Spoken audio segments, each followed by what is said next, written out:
विज्ञान पेडागोजी का ये तीसरा प्रैक्टिस सेशन है। विज्ञान का महत्व हमें इसकी समझ से हम लोग प्रश्न करने वाले हैं सीटेट पेपर 2 के लिए। चलिए शुरू करेंगे, बहुत ज़्यादा समय नहीं लेंगे। यहाँ पर पहला सवाल देखेंगे साथियों, स्थानीय जिला स्तर पर फीडर आयोजकों के साथ साथ राष्ट्रीय स्तर पर विज्ञान और प्रौद्योगिकी मेला आयोजित करना जरूरी है। अब जिला स्तर पर यहाँ पर और राष्ट्रीय स्तर पर विज्ञान और प्रौद्योगिकी मेला आयोजित करना क्यों ज़रूरी है, ये आपको बताना है। आर्थिक लाभ हो सके और मनोरंजन हो सके, इसके उद्देश्य से तो बिल्कुल नहीं। इससे क्या होता है, बालकों में खोजी और रचनात्मकता प्रतिभा की खोज की जा सके और विज्ञान के प्रति इस तरह की प्रतिभा को विकसित किया जा सके, इसीलिए ना कि वहाँ से बेनिफिट या मनोरंजन करने के लिए होता है। रचनात्मकता, खोजी और प्रतिभा को बाहर निकालने के लिए, विकसित करने के लिए ये आयोजन किया जाता है। आगे देखिए, बच्चों में विज्ञान विषय की समझ पैदा होने से उनके स्वभाव में के साथ साथ उनके कार्य करने के तरीकों में भी स्पष्ट बदलाव आता है।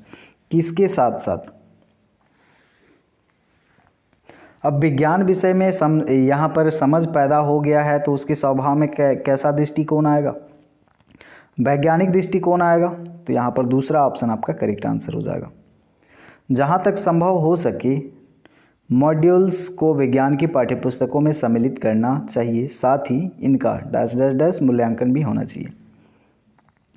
अब मॉड्यूल्स को विज्ञान की पाठ्यपुस्तकों में सम्मिलित करना चाहिए, साथ ही इनका कैसा मूल्यांकन होना चाहिए, बाह्य या फिर आंतरिक? तो यहाँ पर संभव हो सके तो यहाँ पर मॉड्यूल्स को विज्ञान की पाठ्यपुस्तकों में किन को शामिल करेंगे? प्रयोगों को और प्रौद्योगिकी को, यही ना विज्ञान से संबंधित है। और साथ ही इनका आंतरिक मूल्यांकन भी होना चाहिए, बाह्य नहीं, आंतरिक। यहाँ पहला आंसर आपका करेक्ट आंसर हो जाएगा। बच्चों में विज्ञान की समझ का विकास करने के लिए अपेक्षित है। अब विज्ञान की समझ यहाँ पर विकसित करना है तो कौन कौन सा यहाँ पर अपेक्षित है साथियों? विज्ञान साहित्य पढ़ने से भी विकसित हो सकता है, वैज्ञानिकों की जीवनी पढ़ने से भी। आगे देखिए, वैज्ञानिक प्रयोगों एवं गतिविधियां आयोजित करनी, ये सभी हो जाएंगे। यहाँ पर सभी विज्ञान से ही जुड़े हुए हैं। निम्न में से क्या विज्ञान शिक्षण का एक महत्व नहीं है? सकारात्मक दृष्टिकोण बिल्कुल पैदा करता है। विज्ञान बौद्धिक स्तर भी रोकता नहीं है दोस्तों, ये तो विकसित करता है, मतलब ये बिल्कुल यहाँ पर नहीं होगा। तो यहाँ पर दूसरा ऑप्शन ही आपका करेक्ट आंसर हो जाएगा। बच्चों में विज्ञान की समझ का विकास करने हेतु सर्वाधिक अच्छा उपाय यहाँ पर आपको ढूंढना है। हाँ, विज्ञान के प्रयोग करवाएंगे तो बिल्कुल उसमें विज्ञान की समझ है बेहतर होगी। दूर रखेंगे प्रायोगिक कार्यों से तो कैसे फिर डेवलप ही नहीं होगा वैज्ञानिक दृष्टिकोण, वैज्ञानिक समझ। सामाजिक गतिविधि में व्यस्त रखेंगे तो इसमें वैज्ञानिक समझ विकसित नहीं होगा। मतलब यहाँ पर पहला वाला आपका आंसर करेक्ट हो जाएगा। आगे देखें, आप अपनी कक्षा के बच्चों में विज्ञान विषय के प्रति समझ का विकास करना चाहते हैं, इसके लिए आप क्या करेंगे? आप शिक्षक हैं सपोज करिए साइंस का, तो आप क्या करेंगे?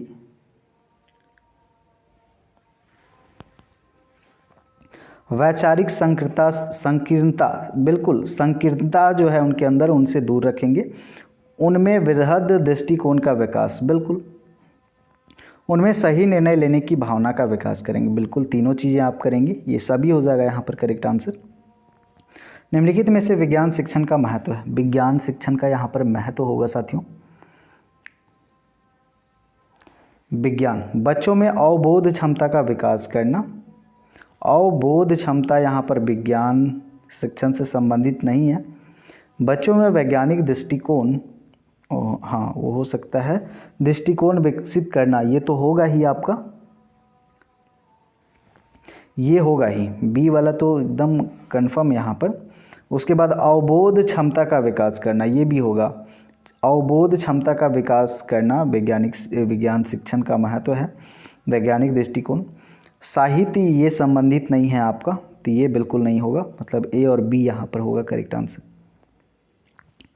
विद्यार्थियों द्वारा विज्ञान के एक प्रकरण को सीखने का सर्वोत्तम तरीका। कोई प्रकरण है, टॉपिक है, उसको समझने का सबसे अच्छा तरीका यहाँ पर हो सकता है उन्हें बारी बारी से प्रकरणों का सस्वर पाठन। ये तो फिर रटने वाला काम हो जाएगा, तो ऐसा नहीं करना है, समझना है। ऐसी परिस्थिति का निर्माण करना जो शिक्षार्थियों को प्रश्न पूछने के लिए प्रोत्साहित करती हैं और उत्तर खोजने में उनकी मदद करना। सीखने का बात हो रहा है यहाँ पर, तो प्रश्न पूछने के लिए प्रोत्साहित ये ज़्यादा सूटेबल नहीं है। प्रकरण के बारे में विस्तार से चर्चा करना और श्यामपट्ट पर मुख्य बिंदु लिखना, ये भी ज़्यादा सूटेबल नहीं है। दैनिक जीवन में प्रकरण पर आधारित ज्ञान के अनुप्रयोग की चर्चा। जो भी दैनिक जीवन से संबंधित चीज़ें हैं उनसे आप रिलेट करते हैं तो ये ज़्यादा सूटेबल और सही तरीका माना जाता है, सर्वोत्तम तरीका माना जाता है। चौथा ऑप्शन यहाँ पर आपका करेक्ट आंसर हो जाएगा। आगे देखिए, बच्चे के आसपास होने वाली विभिन्न घटनाओं के माध्यम से उनकी वैज्ञानिक समझ विकसित होती है। निम्न में से ऐसी कौन सी घटना है जो बच्चों की समझ पर प्रभाव नहीं डालती? कौन सा यहाँ पर जो है नहीं डालेगा प्रभाव?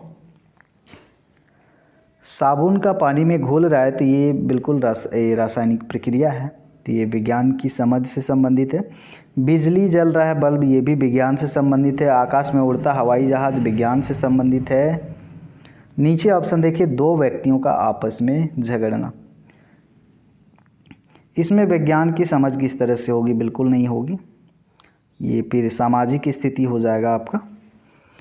तो इस तरह से आपका तीसरा टॉपिक ख़त्म हुआ।